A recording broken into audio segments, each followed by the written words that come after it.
Hello, What's on Stage listeners. It is Alex here with a special midweek bonus episode of the What's on Stage podcast. I am joined by West End star Hadley Fraser, who next month will be live at Cadogan Hall with a solo concert celebrating the launch of his highly anticipated new album, Things That Come and Go. I love that you've got such a strong pipeline of projects because I always get proper interview time with one of the most interesting people in the business. Well, listen, I'm sorry if it's just like a diet of Hadley and nothing else. That's not what I want. I feel as though that's enough sustenance for most people to get by. You know, that's at least, it's better than keto or something, I imagine. So Maybe, yeah. Although all Hadley and no something else makes everybody dull. But it's good to see you, man. How are you? I'm all good. I'm sort of hitting back to work after parental leave, so sort of like flexing some, getting into those muscles again, and sort of like the new frontier of navigating parenthood and theatre. Congratulations. How's it going? Yeah, all good. It's honestly, like, I don't think I'd have predicted just how like wild it is that you can hinge your entire day over whether or not a small, like, slightly inanimate object's going to smile at you or not. But it's How old? She is 9 weeks old now, so that's Oh, yeah. God, you're in the thick of it, my friend. Yeah, it's currently You're in the weeds. the sleeping shift. I think actually I remember I did an interview with you back when I just started at What's on Stage. I think you'd literally just become a parent and you were doing Young Frankenstein in the West End. Yeah, And yeah, that's right. She would have been probably about 6 months then. Yeah. wow, yeah, at least that's reassuring to know that that might be possible, that you can originate a role in the West End with a 6 month old. Anything is possible, my friend. Anything is possible. Actually, Rosie was doing The Ferryman at the same time. Like, do you know what? Actually, the day that Elvie was born, I was supposed to be starting rehearsals for St. Joan at the Donmar, Wow. and I had a week off and then a week at home, and then I was into rehearsals. So I'd actually done a show before Young Frankenstein. I'm thinking about it now. I wish I hadn't. I wish Really? I'd had those 3 months. I didn't. If I had my time again. But by about 6 months, I was like, I think we're ready to do a bit of work now. And But yeah, it must be. I was watching Snow White a few months ago, and I was just thinking right. it must be lovely for you to now have a film project that your daughter can see you in and sort of like watch and follow along with in that way. she came to see it, and that was a really special moment in the cinema. Getting to see it with her, and she was sort of beaming at me, and after my character sort of gets marched off after the first 5 minutes, anytime that he was then mentioned after that, she'd sort of turn around and do this at me, as if sort of displaying me to the rest of the cinema audience. Wow, yeah, I mean, they need a spin-off series just to placate her need to Yeah, see that's you on right. screen. Yeah. Yeah, a prequel or something. You could Maybe just the animated series. That'd be fun. I can go into the animation studios and just sort of knock out a couple of scenes a day. One of the things that's actually been accompanying me through this early bout of parental leave was listening to your fantastic album. I Thank was you. actually a huge fan of, like, and especially your arrangement of "Fly Me to the Moon" as well. Just like that sense of melancholy, but also the playful wistfulness. Really, like, it was really striking how it felt like you were able to give yourself to this material, but also like articulate something about your own creative process. Now bringing that to Cadogan Hall alongside, some of your theatre greats, what has been that process, and what's that been like for you, having that chance to sort of like lift the lid on Hadley Fraser, so to speak, rather than sort of perform as a character? Yeah, I mean, I wouldn't want anyone to peer too closely under the lid of Hadley Fraser. I know what you might find. But I'm so glad you enjoyed the album, and yeah, Fly Me to the Moon is, I suppose, an exemplar really in terms of how we approached the project. I have to give a shout out both to my producer Donald Anderson and also my collaborator and arranger Sam Young. And between the three of us, we sort of came up with the material for the album. And certainly Sam was responsible for sort of the direction musically, after we'd had a couple of conversations about it. We wanted to tackle some fairly well-known material. I think, we wanted to think about recording things like "Fly Me to the Moon" and "In the Wee Small Hours," but how do you do those songs without them feeling like you're just sort of regurgitating something, without them feeling like they're sort of just a historic artifact rather than something that's living and breathing? And so I think the genius of the project, which is really Sam's genius, to be honest, is the idea of sort of making them feel very contemporary, making them feel very fresh, making them feel like they have a new life in the 21st century. And, you know, I don't want to speak too grandiosely about it. It's, you know, I don't feel like I own these songs or anything like that. But certainly the angle on it was how do we encourage these songs into a state of performance where it feels like they could have been written the other day. Mm. And there are lots of artists who I think I listen to who do that sort of thing, you know, in the jazz acoustic world, you know, people like Kurt Elling and Brad Mehldau, who people who I admire a great deal. They take some classics or even sort of contemporary classic and make it feel like it's come out of someone's brain or come out of someone's mouth or has been underneath their fingers just for a matter of moments. So that was really the thought behind it. And so the privilege, I suppose, and the ability to be able to come and do a live version of that album and lots of other songs besides is one we couldn't really turn down. Mm. Yeah, I think it was the long held note that you've got in How Glory Goes, where I was like, this is someone who knows what they're capable of vocally, but also wants to then try out something in terms of, you know, pushing their own boundaries and seeing what those boundaries are. And I guess that's what an album gives you, is that sort of like the comfort of knowing that you can sort of not pushing, you can push yourself without sort of like having to be accountable to anyone else with how far you go with it. Yeah, I think you're right. I mean, to a certain extent, it's a selfish act, isn't it? You know, putting an album together, it's like, what do I want to do? And how do I want to execute it? I mean, you know, not that there's sort of endless money and things like that to do that sort of thing. But something like How Glory Goes, I think that's a good one to sort of bring up. It's obviously, you know, from a musical and perhaps not particularly well known. I don't think that many people have recorded it. I think it's on the original cast album. Kelly O'Hara's got a beautiful version of it on one of her albums, which I've listened to and really found inspirational. And I'd done it a couple of times in live performance in some of the From the Rehearsal Room stuff that I'd done with Ramin over the years. I'd sung it, but it was one of those ones that we felt in the original sort of conception of the album, it was part of a bigger project that included some spoken word. And it spoke to the theme of that particular project really, really closely. It may feel like it's a bit of an outlier in terms of the rest of the songs on the album, but I think it actually fits in quite well.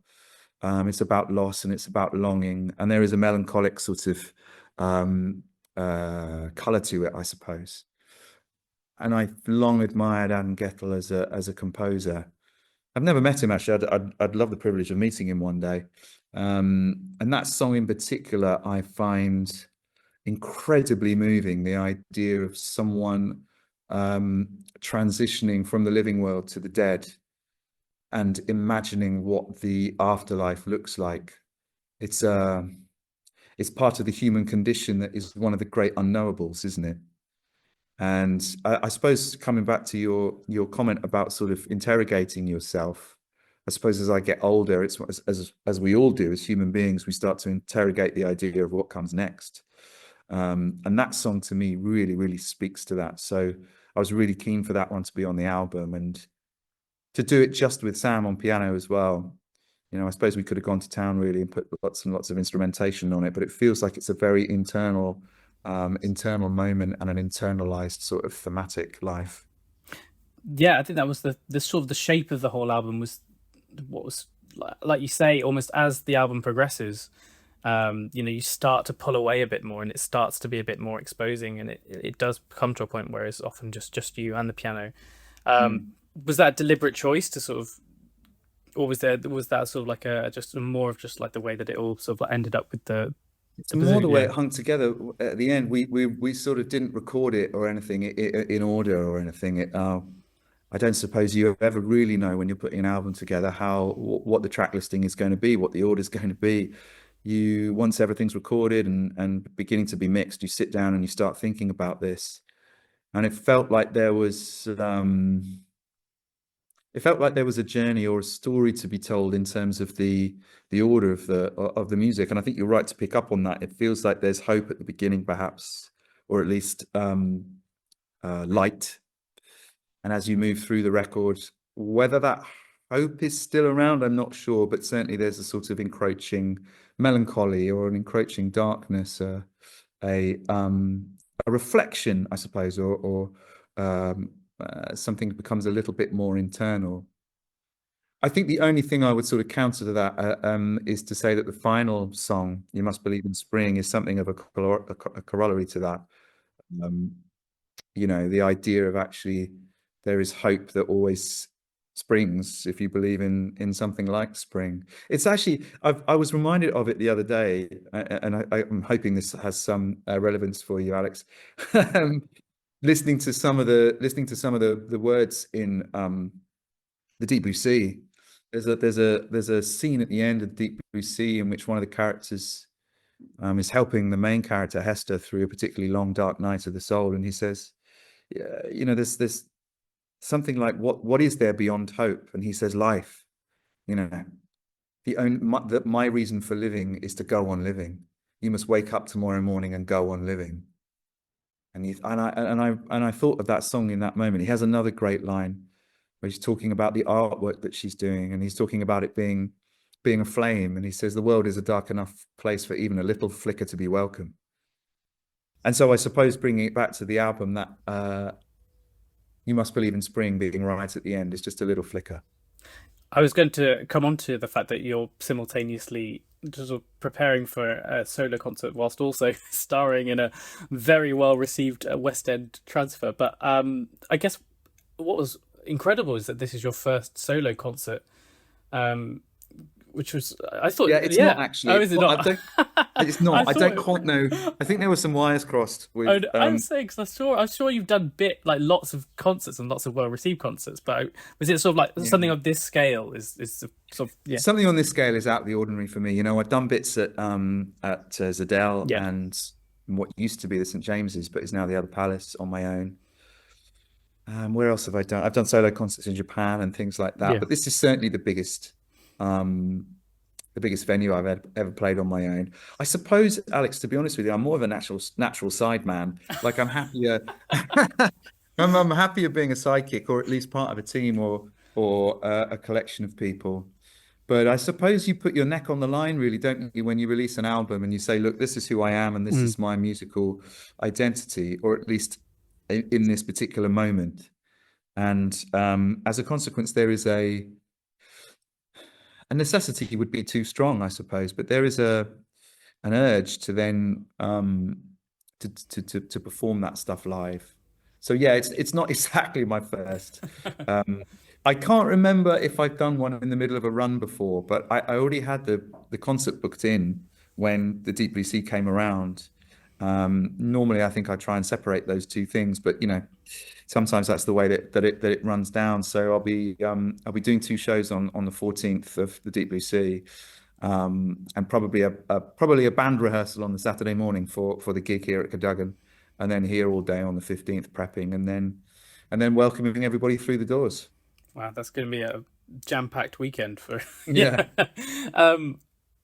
It's funny. I think we've spoken before about that ability to wear those sort of like musical and play hats simultaneously. I think this is whilst you were doing the Lehman trilogy at the Julian Lynn Theatre. But what's interesting about you starring in the Deep Blue Sea is that you previously played the same role in a different production, Chichester's Minerva Theatre, a number of years ago. So how was that, returning to these lines, almost like retracing steps from a town that you hadn't been to for a few years?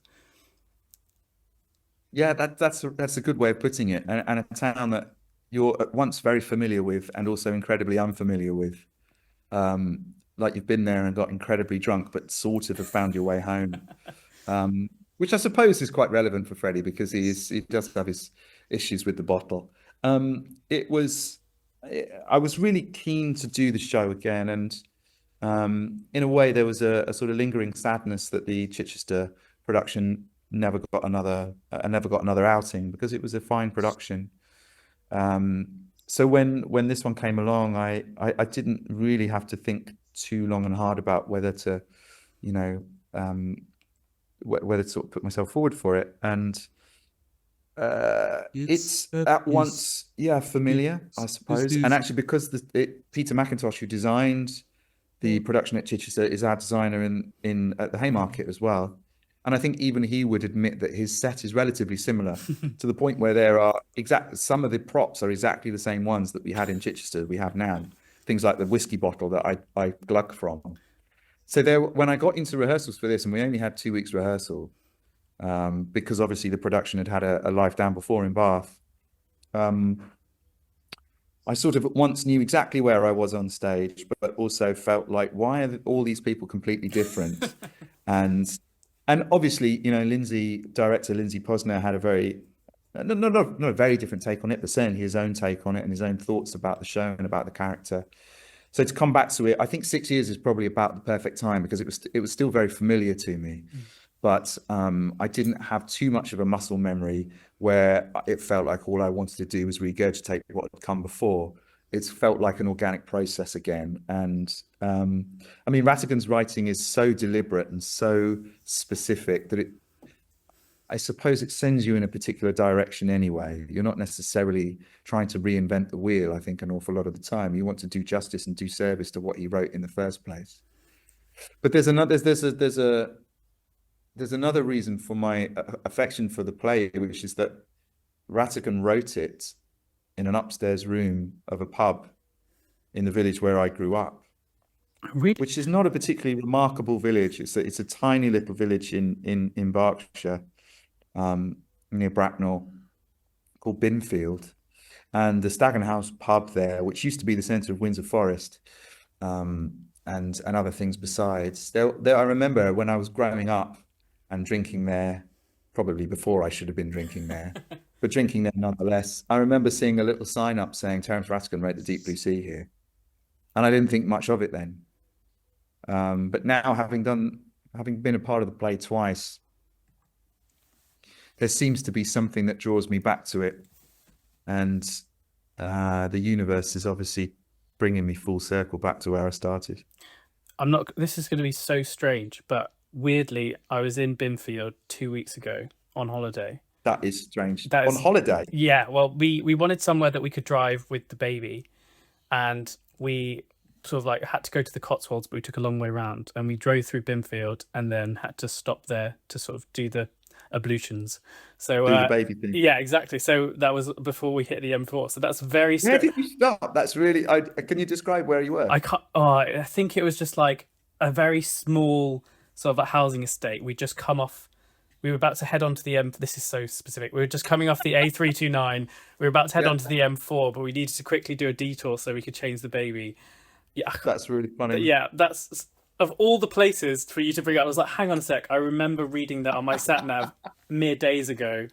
It probably wasn't. Was it Stag and Hounds? Is that the Stag and Hounds? If you can recall it, if you're coming through the village, at the very bottom of the village, it's a big white pub. Yeah. And you'll pass it really. There's only sort of one route in that way. And yeah, that's where he wrote The Deep Blue Sea. So you've driven past it yourself, yeah, Alex. This is You've fate. got your own claim to it. Well, yeah. That is the weirdest thing.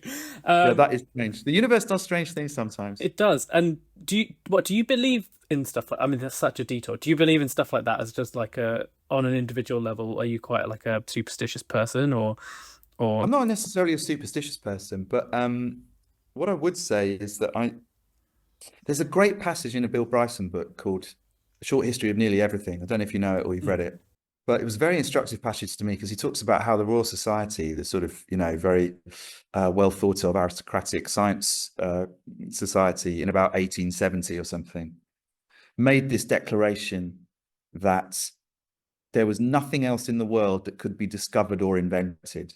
In their Victorian arrogance, they presumed that that was it. Like, human endeavour and human discovery could go no further. And so I always come back to that and think, there's nothing that we know for sure, or at least there is a lot more to discover. And it may be that quantum physics and quantum mechanics and all of that kind of stuff can explain some of these coincidences and things like that. I'm not a great believer in any particularly organized religion, but I think if I do believe in anything, it's the idea that we don't know anything, the idea of doubt. And I think that subjectivity is where theatre of all the art forms really comes into its own. 100%. Yeah, there's an inherent need to question in theatre. What if? What about this?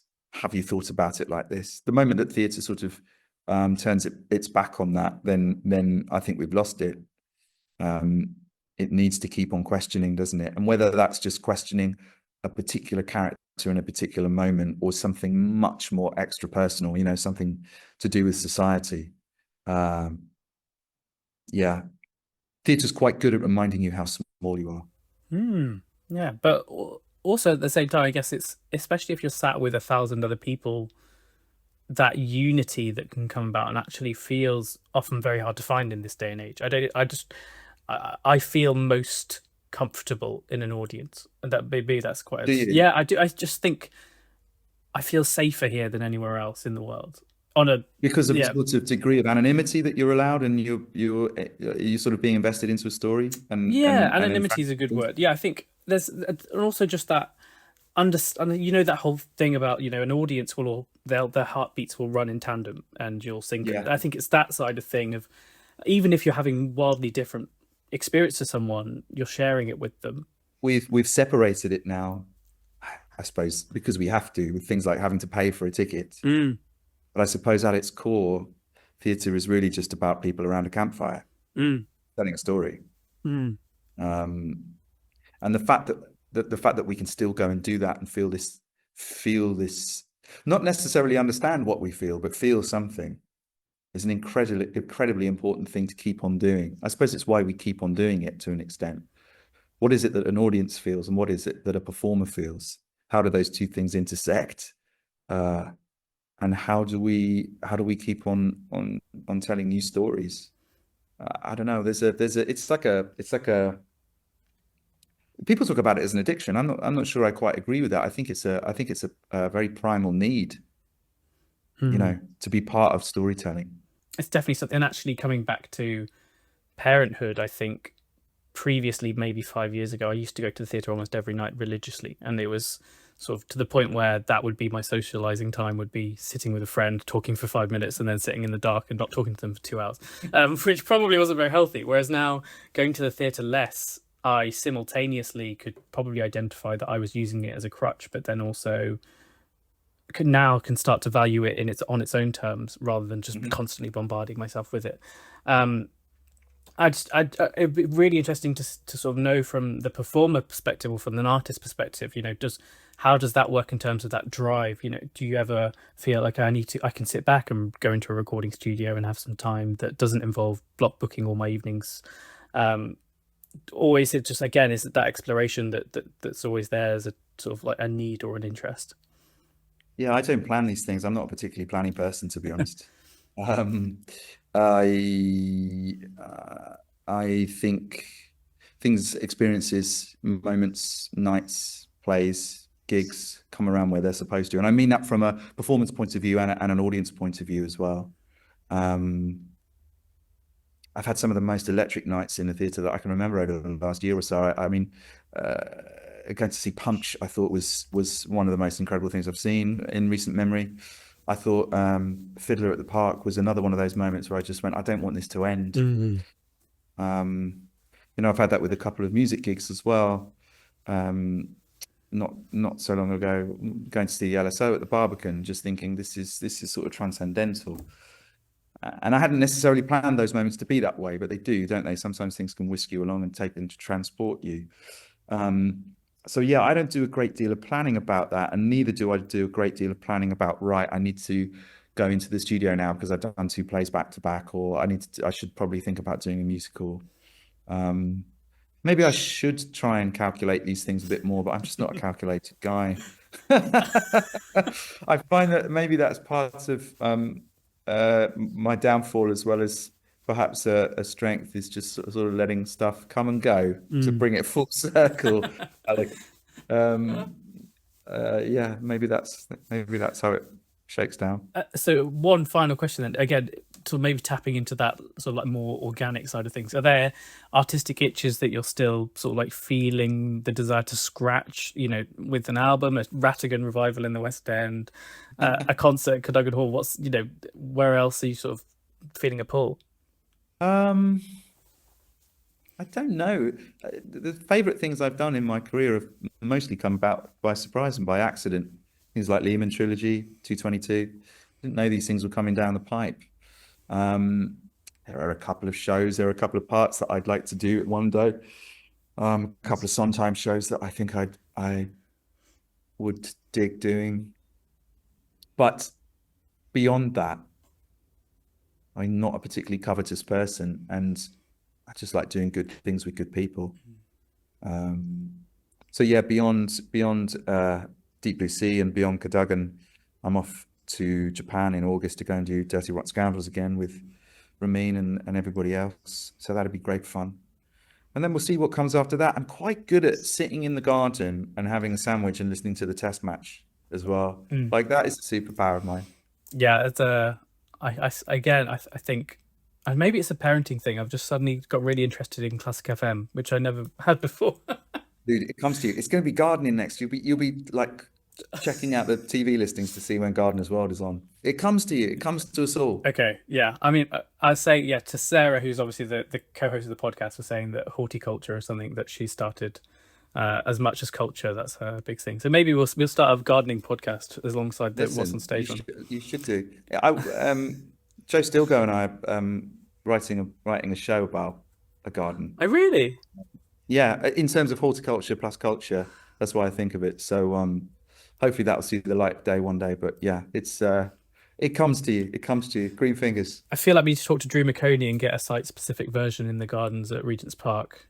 That would be a dream. Actually, that's a good idea. I'll give Drew a call. That's wonderful. Thanks, Alex. That's all right. You've got 5%. Yeah, you've got 5%. I was going to say, this is the most profitable podcast interview I've ever done in my life. Next stop, Broadway or Central Park. Yeah, wonderful. Well, thank you, Hadley, so much. Always a joy, always a pleasure. I appreciate your time, Alex. Thanks so much. Thanks for the kind words, and health and happiness to you and the family. Thank you for listening to this episode of the What's on Stage podcast. Make sure you tune in on Friday for our main episode where we're going to be talking all about the state of touring theatre. See you then.